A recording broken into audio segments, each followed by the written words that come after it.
भारतीय शिक्षा ग्रंथमाला ग्रंथ 5 वैश्विक संकटों का निवारण भारतीय शिक्षा पर्व 5 भारतीय शिक्षा की भूमिका अध्याय 43 प्रशासक और शिक्षक का संवाद पृष्ठ संख्या 318।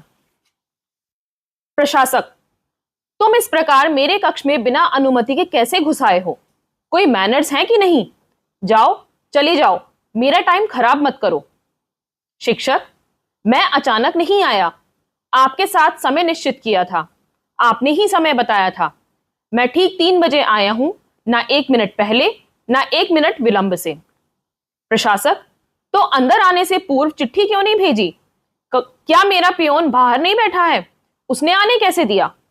शिक्षक: हां, बाहर आपका पियोन बैठा है, मैंने उसे बताया भी, परंतु वह सुनने को तैयार नहीं था। वह कहता था कि आप काम में व्यस्त हैं, नहीं मिलेंगे, तुम कल आओ या फिर कभी और आओ। वह तो आपको पूछने के लिए अंदर भी आना नहीं चाहता था। फिर मैं उसकी उपेक्षा कर वह चिल्लाता रहा और अंदर चला आया। आपसे अनुमति मांगता तो आप भी उसके जैसा ही उत्तर देते, इसलिए अनुमति नहीं मांगी। अब आप अपनी दैनंदिनी में देखिए कि 3 बजे किसी राम नारायण से मिलने का निश्चित हुआ है कि नहीं? प्रशासक: हां, हुआ है, परंतु ये राम नारायण तो कोई शिक्षक संगठन का प्रमुख है और इस शिक्षक संगठन में 2.5 लाख शिक्षक सदस्य हैं। तुम उसके प्रमुख कैसे हो सकते हो? सादा धोती कुर्ता पहना है और पैरों में जूते तक नहीं है। क्या प्रमाण है कि तुम शिक्षक संगठन के प्रमुख हो? मुझे क्या मूर्ख समझते हो? शिक्षक: आपको मैं क्या समझता हूं वह गौण है। यह मेरा परिचय पत्र देखिए, इससे मेरे कथन की सत्यता आपके ध्यान में आएगी। रही बात मेरे वेश की, धोती कुर्ता ये तो सभ्य वेश है, भारतीय वेश है। यहाँ की गर्मी में यह वेश पहनना अनुकूल है, इसलिए पहना है। जूते बाहर उतार कर आया हूं, क्योंकि जूते पहनकर अंदर आना हम अच्छा नहीं समझते। आप वेश और जूतों का लक्षण मानते हैं, परंतु हम उन्हें संस्कार नहीं मानते। मैं कहूंगा कि आपको ही अपने वेश और व्यवहार के बारे में कुछ विचार करना चाहिए। आपने पहना है वह भारतीय वेश नहीं है, ब्रिटिशों का है। आप तो शुद्ध भारतीय दिखाई देते हैं, उच्च शिक्षित भी हैं। क्या आप स्वाभिमानी नहीं हैं? जिन ब्रिटिशों ने हमें 200 वर्ष अपने आधिपत्य में रखा, हम पर अत्याचार किए, हमारी संपत्ति लूटी, हमारा अर्थतंत्र छिन्न विच्छिन्न कर दिया, उन पर आपको क्रोध नहीं आता?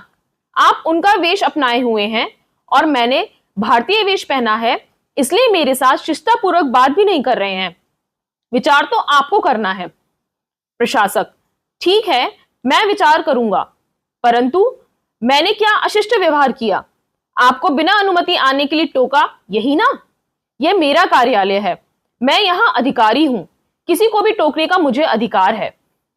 शिक्षक: आप मुझे बैठने के लिए भी नहीं कह रहे हैं, इसे ही मैं आपका अधिकारी पद का अहंकार मानूं क्या? हां, अब आप कहते हैं तो मैं बैठता हूं।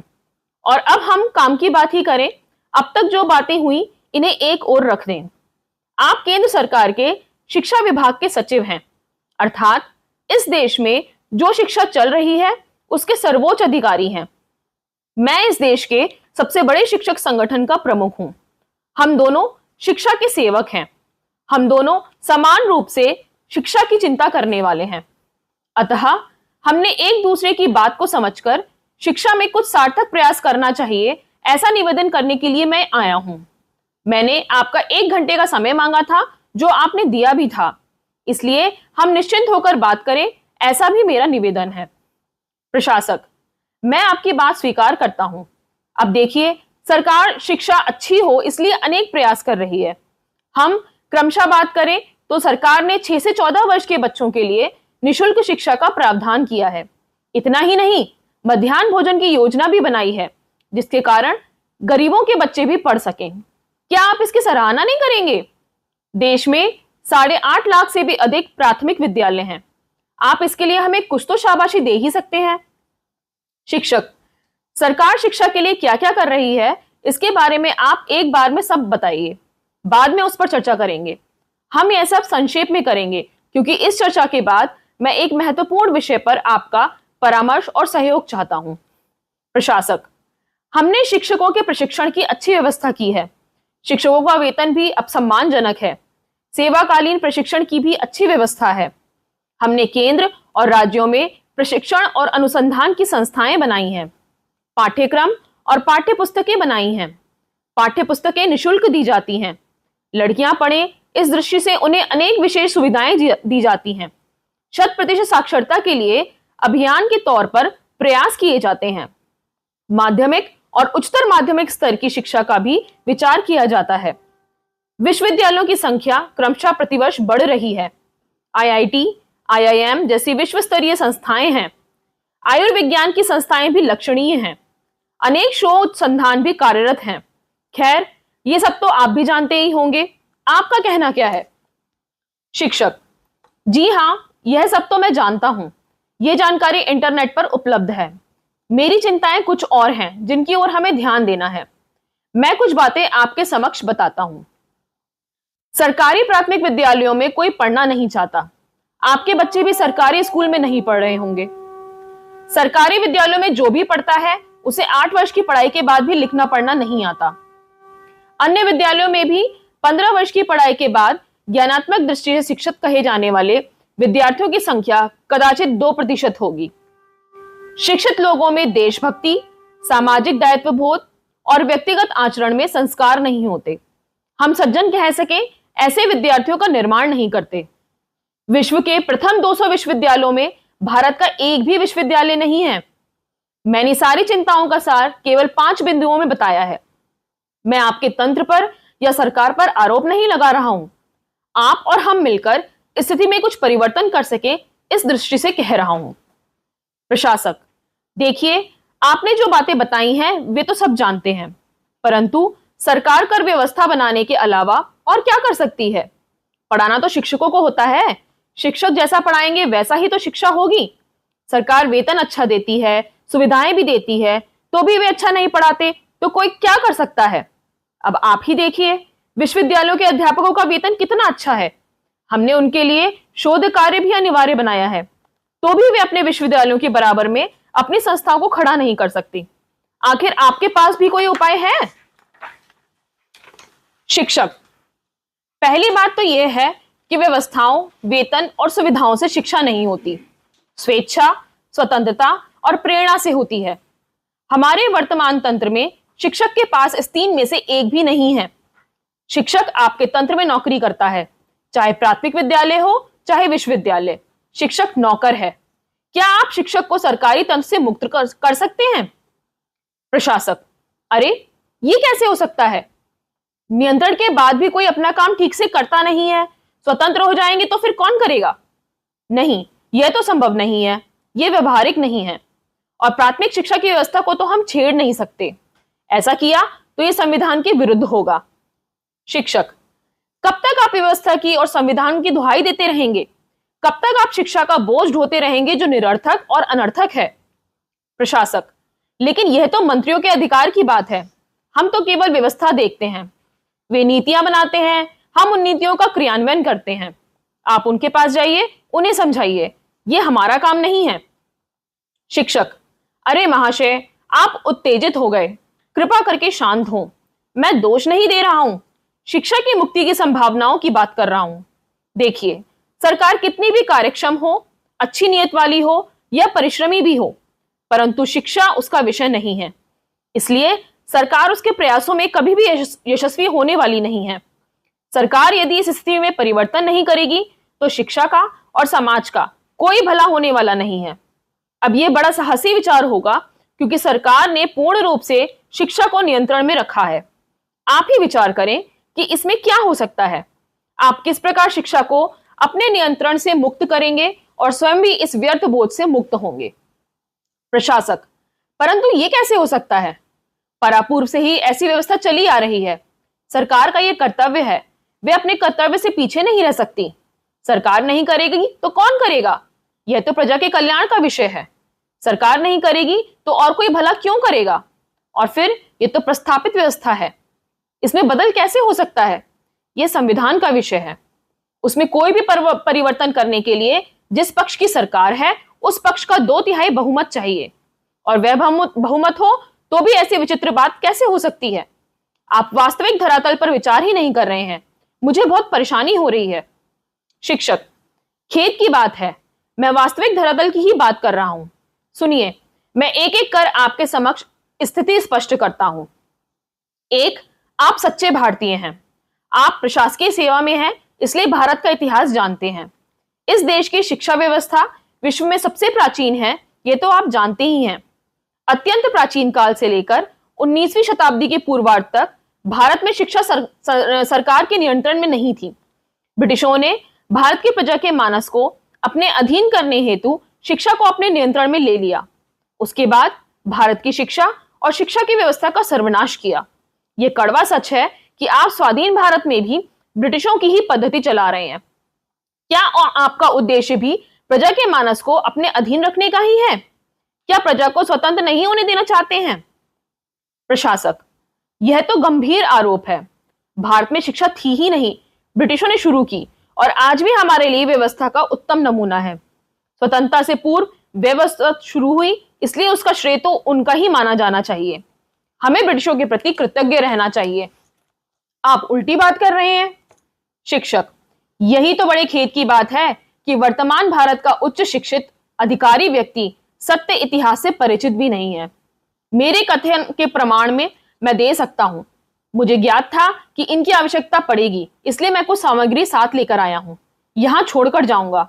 आपको मेरे कथन के प्रमाण मिल जाएंगे। परंतु इससे भी अधिक खेद की बात यह है कि हमारे प्राथमिक से लेकर विश्वविद्यालयों में हम वही पढ़ा रहे हैं जो ब्रिटिश हमें पढ़ा रहे थे। हमारे विश्वविद्यालय ज्ञान की दृष्टि से भारतीय नहीं है। विगत 10 पीढ़ियों से यही पश्चिमी ज्ञान हम दे रहे हैं। प्रथम 5 पीढ़ियां तो स्वाधीनता पूर्व थी, हम उसमें कुछ नहीं कर सकते थे, परंतु स्वाधीनता के बाद भी तो हम वही पढ़ा रहे हैं। यह परिवर्तन कौन करेगा, ऐसा आपको लगता है? शिक्षक या सरकार? प्रशासक, देखिए, ये सारी बातें मेरे लिए बहुत नहीं है। इन पर विश्वास करने से पूर्व मुझे ठीक से अध्ययन करना पड़ेगा और विचार भी करना पड़ेगा। परंतु क्या पढ़ाना क्या नहीं, यह तो शिक्षकों को ही निश्चित करना होगा। हम क्या कर सकते हैं? शिक्षक, आपकी बात से मैं पूर्ण सहमत हूं। यही नहीं, मैं आग्रह पूर्वक कहता हूं कि यह कार्य शिक्षकों को करना है, परंतु सरकार उन्हें करने नहीं देती। सरकारी की सारी संस्थाएं शिक्षण, प्रशिक्षण, अनुसंधान, पाठ्यक्रम आदि बातों में नियंत्रण करती हैं, जिसमें अंतिम निर्णय आपका होता है। मैं प्रशासन की सिस्टम और राजकीय पक्षों के निहित स्वार्थ दोनों को इसके लिए जिम्मेदार मानता हूं। आप विद्वान देशभक्त शिक्षकों को आह्वान करने के स्थान पर, निवेदन करने के स्थान पर उन्हें आदेश देते हैं, उन्हें नियंत्रित करते हैं और आप निर्णायक बनते हैं। उनका निर्णय नहीं चलता, आपका चलता है। प्रशासक, लेकिन उन्हें निर्णय करने की स्वतंत्रता दी तो वे कुछ भी करेंगे। आखिर वे कर्मचारी हैं। वेतन मिलते ही उनका मतलब पूरा हो जाता है। वे स्वतंत्र होने के लायक नहीं है। आपकी बात व्यवहारिक नहीं है। शिक्षक, मुझे हंसी आती है। शिक्षक यदि वेतन भोगी, वेतन का मतलब ही कर्मचारी है, तो आप उनसे अलग हैं क्या? उनका भरोसा नहीं किया जा सकता, तो आप कैसे दावा कर सकते हैं कि आपका भरोसा किया जाए? आपकी बात अन्यायपूर्ण है। प्रशासक, लेकिन हम तो सिस्टम से बंधे हुए हैं और उसकी मर्यादाओं के अंदर ही काम करते हैं। उनकी क्या सिस्टम है? शिक्षक, अरे महाशय, उनके लिए भी तो आपने सिस्टम बनाई है और आप चाहे तो दंड भी दे सकते हैं, तो भी वे सिस्टम से नहीं चलते। पढ़ाई होती नहीं और आप कुछ नहीं कर सकते, ये तो अभी आपने कहा। यदि वे सिस्टम में रहने के लिए बाध्य नहीं किए जा सकते तो आप तो अधिकारी हैं, आपको कौन बाध्य करेगा? रही बात सिस्टम की, शिक्षा इस निर्जीव सिस्टम में नहीं चलती। शिक्षा की अपनी सिस्टम होती है, जिसे आप समझना चाहें तो समझ सकते हैं, परंतु शिक्षा को उस जिंदा सिस्टम में काम करने दिया जाए तो शिक्षक भी अभी भी स्वेच्छा, स्वयं प्रेरणा और ज्ञान से शिक्षा में परिवर्तन करेंगे। आप जरा सिस्टम के बंधन शिथिल करके तो देखिए, शिक्षकों को आह्वान करके तो देखिए। प्रशासक, परंतु सिस्टम में परिवर्तन करना हमारा काम नहीं है, हमारा अधिकार भी नहीं है। यह तो संसद का काम है, उनका अधिकार है। हम तो सिस्टम के सेवक हैं। शिक्षक, आपके मुंह से सेवक शब्द सुनकर बहुत अच्छा लगा, परंतु इन सेवकों का रौब तो सम्राट जैसा नहीं ब्रिटिशों जैसा है। आपके सामने खड़ा रहकर व्यक्ति पहले तो दब जाए, ऐसी ही आपकी भाव भंगिमा होती है। खैर, अपने अपने आप को सेवक कहा, सांसदों को निर्णायक कहा, परंतु उनसे बात करो तो कहते हैं कि हम कुछ भी करना चाहें तो भी ये प्रशासकीय अधिकारियों की फौज अनुकूल नहीं है, वे कुछ भी नहीं होने देती। हम तो आज हैं, कल नहीं रहेंगे, परंतु वे तो रहने वाले हैं। वे सिस्टम के नाम पर हमारी कुछ नहीं चलने देते। आपका क्या कहना है? प्रशासक: नहीं, ऐसा नहीं होता। कभी कभी सांसद या मंत्री ऐसी बातें करते हैं जो अव्यवहारिक भी होती हैं और अनैतिक भी, तभी ऐसा होता है, अन्यथा हम विधायक पद्धति से ही पेश आते हैं। शिक्षक: परंतु इसका अर्थ यह हुआ कि सिस्टम जड़ है, वे ब्रिटिशों की बनाई हुई है। वह स्वाधीनता और पराधीनता में अंतर नहीं करती। वे अपने आप नहीं बदलेगी, आप भी उसे नहीं बदलेंगे, क्योंकि आप सेवक हैं। संसद बदल सकती है, परंतु वह अस्थिर है। सांसद अथवा मंत्री कुछ परिवर्तन करना चाहे तो आप उसे होने नहीं देते। आप नहीं, परंतु आपकी सिस्टम शिक्षा के स्वभाव को जानते नहीं, इसलिए परिवर्तन करने नहीं देते। तब इस समस्या का हल क्या है? आप चाहें तब सेवक और चाहें तब स्वामी बन जाते हैं। क्या यह बात सही नहीं है? आप कदाचित इस बात से सहमत नहीं होंगे, परंतु जन सामान्य की धारणा तो यही है कि इस देश की प्रशासन व्यवस्था अपने आप को ब्रिटिशों के उत्तराधिकारी मानते हैं और सामान्य जन से अलग ही रहना चाहती है। मैं प्रशासन व्यवस्था को केवल दोष ही नहीं देना चाहता हूं। मेरा निवेदन यह है कि लोकतंत्र में भले ही जनप्रतिनिधियों का शासन रहता हो, तो भी प्रशासन ही सर्वोपरि होता है। आप इस व्यवस्था में सर्वोच्च पद पर हैं। आपका संपूर्ण तंत्र शिक्षा मंत्री को परामर्श, मार्गदर्शन, सुझाव और सहयोग के लिए होता है। इनके बिना शासन का काम एक दिन भी नहीं चल सकता। आप व्यवस्था में सर्वोच्च होने के साथ साथ बुद्धिमान भी हैं। आपकी बुद्धि को जड़ सिस्टम की यांत्रिकता से मुक्त कर शिक्षा, देश और जन सामान्य की स्थिति को देखिए और आपके अधिकार का उपयोग कर स्थिति में परिवर्तन लाने का प्रयास कीजिए। मैं शिक्षा मंत्री या प्रधानमंत्री के पास नहीं, अपितु आपके पास आया हूं, क्योंकि सिस्टम का अधिकार, क्षमता और प्रभाव मैं जानता हूं। शासन कितना भी अच्छा या समर्थ हो, सिस्टम ठीक नहीं होगी तो परिवर्तन नहीं हो सकता। ये आदेश से या बहुमत से होने वाला काम नहीं है। दीर्घ और व्यापक चिंतन की भी आवश्यकता है। शिक्षा को तो राष्ट्र निर्माण करने वाली जिंदा व्यवस्था है। मनुष्यों के मन और बुद्धि का विकास करने के माध्यम से वह देश चलाती है। इस सिस्टम के ही शासन और प्रशासन ऐसे दो हिस्से हैं। मैं व्यक्तिगत रूप से नहीं, अपितु इस सिस्टम के एक अंग के रूप में आप हैं, इसलिए आपसे बात कर रहा हूं। समस्त शिक्षक समाज की ओर से, देश के जन सामान्य की ओर से एक शिक्षक और इस देश के नागरिक के नाते बात कर रहा हूं। आप जरा अनुकूल बनने का प्रयास कीजिए। आप चाहेंगे तो बातें संभव हो सकती हैं। प्रशासक: आज पहली बार ऐसी बातें सुन रहा हूं। हमारी पढ़ाई में और प्रशिक्षण में इस दृष्टि से विचार करने की कभी संभावना ही निर्माण नहीं हुई है। आपकी बातें सुनकर मेरी कल्पना के समक्ष चित्र धीरे धीरे उभर रहा है। मैं देख रहा हूं कि ब्रिटिश तो भारत छोड़कर जाने की तैयारी कर रहे हैं और हम भी स्वाधीन होने का हर्ष मना रहे हैं, परंतु उस हर्ष के आवेश में ब्रिटिश अपनी सारी व्यवस्था यहां पर छोड़कर जा रहे हैं, ये बात हम देखते नहीं हैं। हमने व्यक्तियों को देखा, परंतु उन व्यक्तियों द्वारा निर्मित व्यवस्थाओं को नहीं देखा। वास्तव में लोगों से भी लोगों द्वारा बनाई गई व्यवस्थाएं ज्यादा भयंकर हैं और विडंबना यह है कि हमें इसका ज्ञान तो छोड़ो, भान ही नहीं है। परंतु आपने ही अभी कहा कि सिस्टम जड़ है, वह अपने आप को तो बदलेगी नहीं, ऊपर से जो भी बदलने का प्रयास करेगा उसका ही विरोध करेगी, उसे बदलने नहीं देगी, बदलाव में बाधाएं निर्माण करेगी। शिक्षक: आपने ठीक कहा। अब आप परिस्थिति की गंभीरता को समझ रहे हैं। हमारा निवेदन है कि हम साथ मिलकर विचार करें कि हमारे सामने जो चुनौती है उसका सामना हम किस प्रकार करें। हम मानते हैं कि शिक्षा को बदलने से ही व्यवस्थाएं बदलेंगी और व्यवस्थाओं को बदलने से देश बदलेगा। देश स्वतंत्र तब कहा जाएगा जब वह अपने तंत्र से चलेगा। ऐसी स्वतंत्रता के लिए हम क्या कर सकते हैं, इसका विचार करें। प्रशासक: हमने कभी ऐसा विचार किया नहीं है, इसलिए एकदम तो मेरे ध्यान में कुछ विचार आ नहीं रहा है। फिर भी मुझे दो बातें महत्वपूर्ण लगती हैं। एक तो यह कि सिस्टम को बदलने हेतु शिक्षा को सिस्टम से बाहर रहकर प्रयास करने होंगे।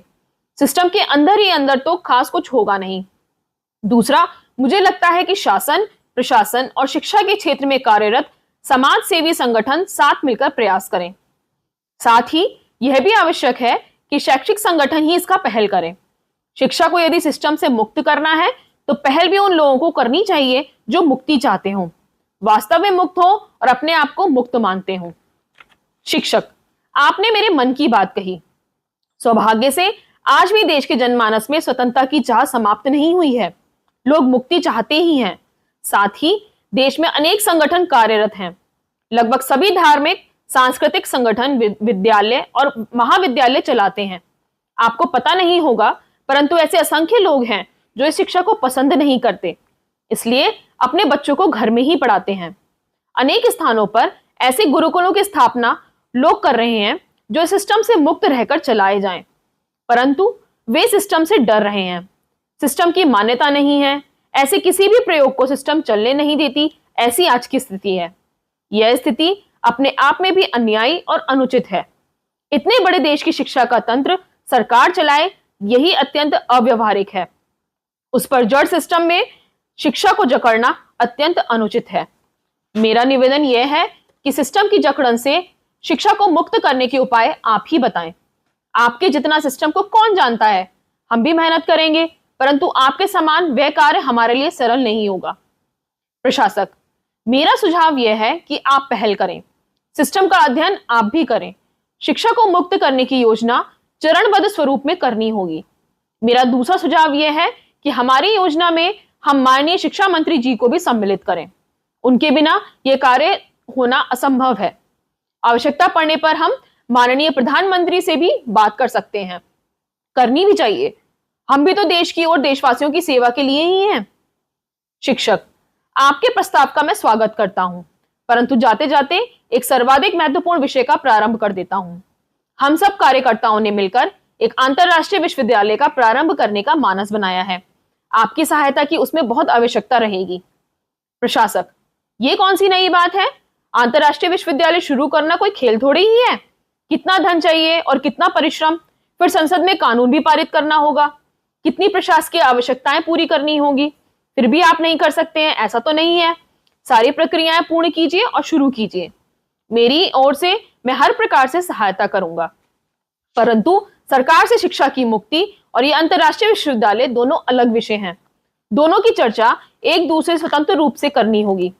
पहला विषय कठिन है, दूसरा तो सरल है। शिक्षक, दोनों विषय एक दूसरे संबंधित ही हैं। ये मैं जब उसकी कल्पना आपके समक्ष स्पष्ट करूंगा तब आपके ध्यान में आएगा। अभी तो मैं आगामी बैठक निश्चित करके आपको सूचित करूंगा। तब तक के लिए आज्ञा दीजिए।